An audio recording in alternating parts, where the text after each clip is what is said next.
Hey everybody, it's Cavill76, and I'm back with a quick video to talk about 2 one-day upgrades to improve your shooting as a new shooter.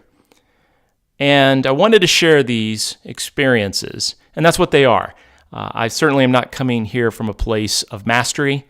This is really an opportunity for me to share my thoughts and experience as a new shooter to this platform that you're looking at, and actually really new shooter in general.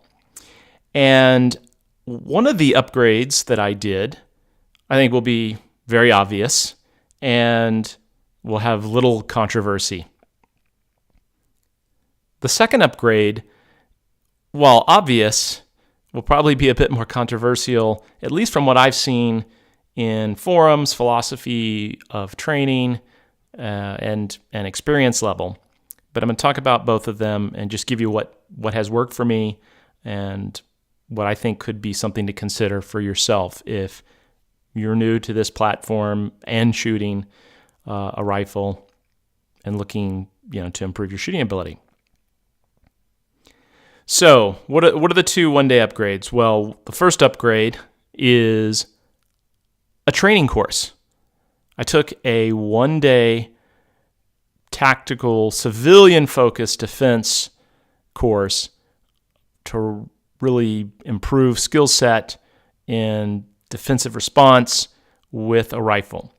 This was taught by a well-known instructor in my area. It was done on an open range. We went through everything from marksmanship, threat readiness, position, handling, running the gun, picking between threats and non-threats, working around barricades. I can't tell you, tremendous amount of learning, and really, in a sense, because I was coming in as a very limited experience shooter, really with only 200 rounds through this particular platform you're looking at, and I'll talk more about this setup just briefly. And it really provided a tremendous amount of perspective on a couple of things. One, just setup and running the gun, what works in reality and what doesn't. What were things on my specific setup that I went in that maybe didn't work in reality? And I definitely made some changes real time in the class, and I'm going to continue to test some things out just from that experience. But the other thing was really trigger control. And that is something, I'm still working on, and was clearly something that was affecting my marksmanship and repeatability or precision, right? Repeatedly hitting the same target, whether I was accurate or not, was something that, really came up to light. I've got more training drills to do on that front, but I will tell you, just within, the first hour or so of getting that immediate feedback on trigger, position, handling the weapon in defensive environments and responding, just a tremendous amount of learning. And again, just set a baseline for where I need to work on, or what I need to work on and what I didn't. And, just out of spending a full day, it was tremendous value, and I really picked up my shooting. Obviously, I put a lot more rounds through this as well, so continue to be more comfortable with the gun. I highly, highly, highly recommend, if you have the opportunity in your area, or I would suggest if it wasn't a financial hardship, that it's worth the investment. So that's the first upgrade. Yeah, I get it. I don't think you'd argue with that very much. So the second upgrade, and it really came out of the class, was my sight setup. So I was very adamant when I started down this journey of building this rifle and wanting to master it, that I was going to start with iron sights. I was going to become proficient with those iron sights before I moved to any kind of optic. Now, of course, if you're looking at this video capture right now, I clearly have an optic on this rifle. And so I went into this class with just iron sights, and I've been doing some dry fire work, certainly, on a indoor kind of flat range with those sights. And there were two issues with that. One is that I had to run this peep sight wide open because at the range, or even here at home defense, in low light, it was really tough to run those sights with the really small peephole that's meant for more precision shooting. Fine. The second thing is that when even without going through the class, I anticipated there's just some steps to getting the iron sight system working, right? You have to do a couple of things, right? With this system, you have to create a sight picture by aligning the front sight, and you can't quite see it from this angle, but there's a center post inside these larger tabs or ears. You have to line that the top of that post or within the ring, and again, you can't quite see that from this view, but there's a ring in the rear sight, and so you have to line that up in the middle of that ring, and then you need to be focused on that front post, and so that ends up blurring out the ring, if you will, on this rear sight, and hence, of course, the phrase ghost ring, because it ends up kind of being semi-transparent from your eye's view as you focus on that front sight.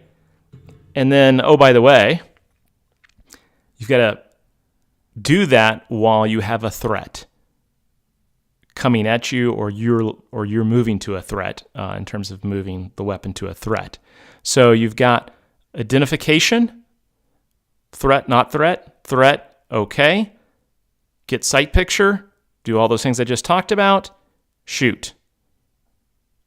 Now, with anything, with practice, and clearly iron sights have been used forever, and I've seen tons of videos of people that are very effective with iron sights and, quickly acquiring a target and making ready for fire. So, of course, it can be done. And so, in any case, what I rapidly found out in the course of this course is that the time it took for me at my current skill level, and I've been, when I have the time, certainly I can do it, whether on the range or somewhere else.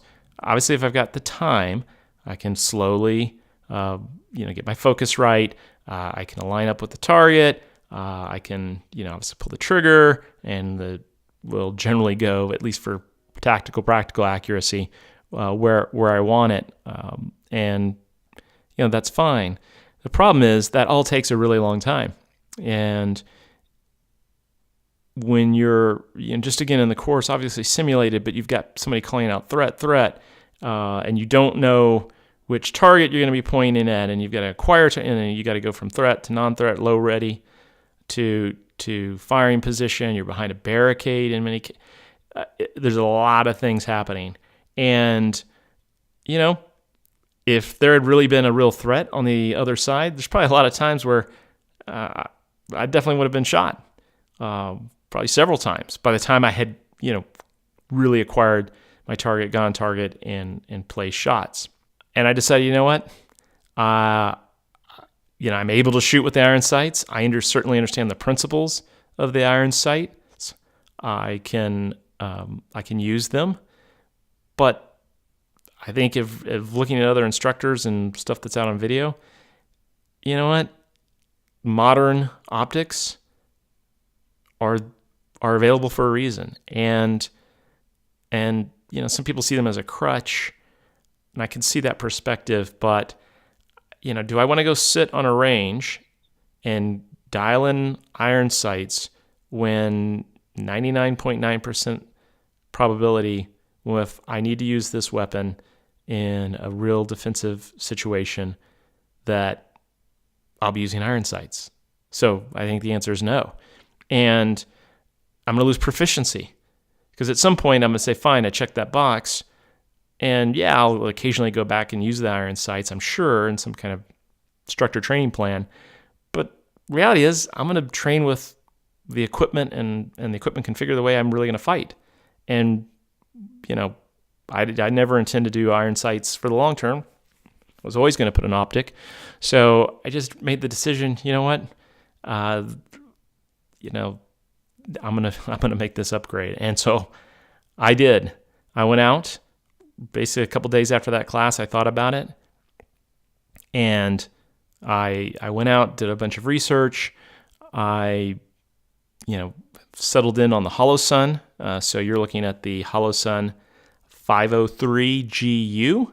So this that particular model is the dual reticle. Well, it has a 65 MOA reticle, so it's big circle, and then it has the traditional red dot within it. You can switch them on and off, and this has the wake feature. And I can tell you that was an instant upgrade in my accuracy and precision. So, meaning precision, repeatable shooting, at the same spot, whether that was the spot that was intended or not, that it was repeatedly going, to that spot. And then accuracy, you're actually hitting the spot you intended to. Look, I'm still the limiter on this weapon. I still have work to do. And so I'm not saying that this, I went from, sub MOA groupings. I'm sorry, I'm not saying I went to sub MOA groupings, but I was a heck of a lot more accurate. And I was also quicker to acquire target. I mean, particularly that reticle. There's I think a number of videos out there reviewing the various red dots, and I'm sure specifically the Holosun with their reticle setup. But I really like the 65 MOA reticle, at least for the range of shooting, distance I've been shooting. It really, your eye likes to center things, and so having that outer reticle, that outer ring, with the red dot in the center, you quickly get you on target. But in any case, I could definitely recommend, that as an upgrade, or, I think you should definitely learn the principles and ideally become reasonably proficient with iron sights. But if 99.9% of the time you're going to be using that red dot and you're going to train with that red, and that's your primary optic or sighting system, I think I reached a point where, why am I going to become an expert on iron sights in a moment in time and then primarily train with my red dot? There's no way I'm going to maintain proficiency with those iron sights, even if I invested the time, the ammo. And I'll be back probably with a more detailed review of the Holosun, maybe to focus on a few other things again from a new shooter perspective. And I'll have a few other videos coming out, so we'll see about that as well. All right, till next time, we'll see you then.